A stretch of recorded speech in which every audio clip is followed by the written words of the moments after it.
ఇంకెన్నాళ్ళు రెంటింట్లో ఉంటాం? సొంత ఇంటి కలను నెరవేర్చుకుందాం.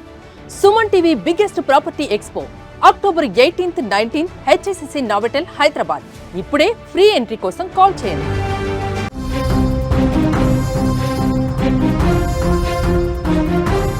ఏపీ ప్రజలకు బిగ్ అలర్ట్. రాబోయే 2 రోజుల పాటు భారీ వర్షాలు 7 జిల్లాలలో ముఖ్యంగా చాలా హెవీగా పడేటువంటి అవకాశం ఉన్నట్టుగా తెలుస్తుంది. దీనికి సంబంధించిన బిగ్ బ్రేకింగ్ న్యూస్ చూద్దాం. అంతకంటే ముందు బిగ్ అప్డేట్ ఒకటి ఉందా చూద్దాం. హైదరాబాద్ మొత్తంలో ఉన్నటువంటి బెస్ట్ ప్రాపర్టీస్ అన్నిటినీ ఒకే వేదికపైకి తీసుకువస్తుంది సుమన్ టీవీ. అక్టోబర్ 18, 19వ తేదీన హెచ్ఐసిసి నోవోటెల్లో జరిగే సుమన్ టీవీ ప్రాపర్టీ ఎక్స్పోలో best flats, villas, open plots Deepavali offers and డిస్కౌంట్స్తో అందుబాటులో ఉంటాయి. మీరు విజిట్ చేసి ప్రతి గంటకు ఒక గోల్డ్ కాయిన్ గెలుచుకునేటువంటి అవకాశం కూడా పొందవచ్చు. ఫ్యామిలీతో రండి, మీ డ్రీమ్ ప్రాపర్టీని సొంతం చేసుకోండి. రైట్, ఇక మన బ్రేకింగ్ న్యూస్లకు వెళ్తే గత కొన్ని రోజులుగా ఆంధ్రప్రదేశ్ను వరుణుడు ఏమాత్రం వదలలేదు. ఒకదాని తర్వాత ఒకటిగా ఏర్పడుతున్నటువంటి వాతావరణ పరిస్థితుల కారణంగా రాష్ట్రంలో అక్కడ భారీ వర్షాలు కురుస్తూనే ఉన్నాయి. ఈ క్రమంలో మరొకసారి రాష్ట్ర విపత్తుల నిర్వహణ సంస్థ కీలకమైనటువంటి హెచ్చరికలను జారీ చేసింది.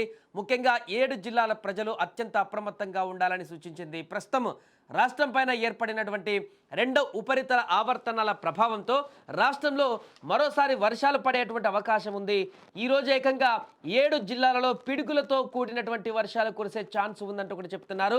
ఈ నేపథ్యంలో బయటకు వెళ్ళేటువంటి ప్రజలు ముఖ్యంగా ఆ 7 జిల్లాలలో చాలా జాగ్రత్తగా ఉండాలంటూ హెచ్చరిస్తున్నారు అధికారులు. ఎందుకంటే పిడుగులతో కూడినటువంటి వర్షం, ప్రాణాలు పోయేటువంటి ఛాన్స్ ఉంటుంది పిడుగులు ఒకవేళ ఎక్కువగా పడతాయి. గతంలో ఇలాంటి ఘటనలు చాలా జరిగాయి. ఆంధ్రప్రదేశ్లో పిడుగుపాటుకు గురై చనిపోయినటువంటి వారి సంఖ్య చాలానే గతంలో కనిపించింది. కాబట్టి ఇలాంటి సమయంలో చాలా జాగ్రత్తగా ఉండాల్సిన అవకాశం ఉంది.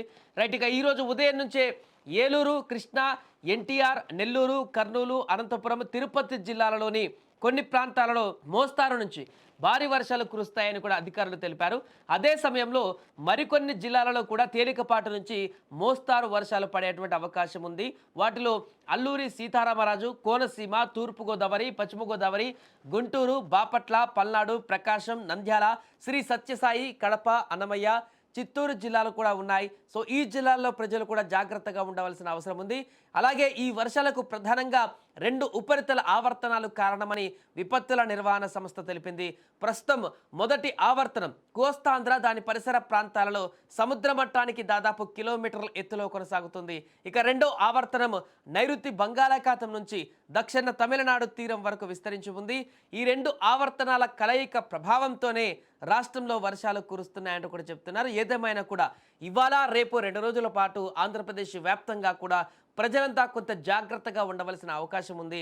అలాగే ముఖ్యంగా 7 జిల్లాల్లో ఉన్నటువంటి ప్రజలైతే చాలా జాగ్రత్తగా ఉండాలి. అత్యవసరమైతే తప్ప బయటికి వెళ్ళకూడదంటూ కూడా చెప్తున్నారు. ఎందుకంటే పిడుగులు పడేటువంటి ప్రమాదం కూడా అక్కడ ఎక్కువగా కనిపిస్తుంది. అంటే భారీ వర్షాలతో పాటు ఈదురు గాలులతో పాటుగా పిడుగులు కూడా పడేటువంటి అవకాశం ఉంది. కాబట్టి అక్కడ ఒకవేళ బయటకు వస్తే ప్రజలు ముఖ్యంగా చెట్ల కింద కానీ కరెంటు పోల్స్ వద్ద కానీ ఇలాంటి ప్రాంతాలలో ఉంటే పిడుగులు అక్కడ పడేటువంటి అవకాశం ఉంటుంది. కాబట్టి అలాంటి ప్రాంతాల్లో ఎట్టి పరిస్థితుల్లో కూడా ఉండకూడదంటూ కూడా చెప్తున్నారు. అంటే ఒకవేళ బయటికి వెళ్ళినప్పుడు అత్యవసరమైనటువంటి పరిస్థితుల కారణంగా బయటికి వెళ్ళినప్పుడు వర్షం హెవీగా వచ్చి పిడుగులు పడేటువంటి సంకేతాలు ఉంటే మాత్రం ఖచ్చితంగా ఇలాంటి ప్రాంతాలలో మాత్రం ఏమాత్రం కూడా స్టే చేయకూడదు. ఖచ్చితంగా అక్కడి నుంచి వెళ్ళిపోవాలంటూ కూడా చెప్తున్నారు. కాబట్టి జాగ్రత్తగా ఉండవలసిన అవకాశం ఉంది. అలాగే ఈ వర్ష ప్రభావంతో ఎక్కడైనా మరలా నదులు, కాలువలు పొంగేటువంటి అవకాశం ఉంటుంది. కాబట్టి అక్కడ పరివాహక ప్రాంతాల ప్రజలు కానీ లోతట్టు ప్రాంతాల ప్రజలు కానీ జాగ్రత్తగా ఉండవలసిన అవకాశం ఉంది ఖచ్చితంగా. ఎందుకంటే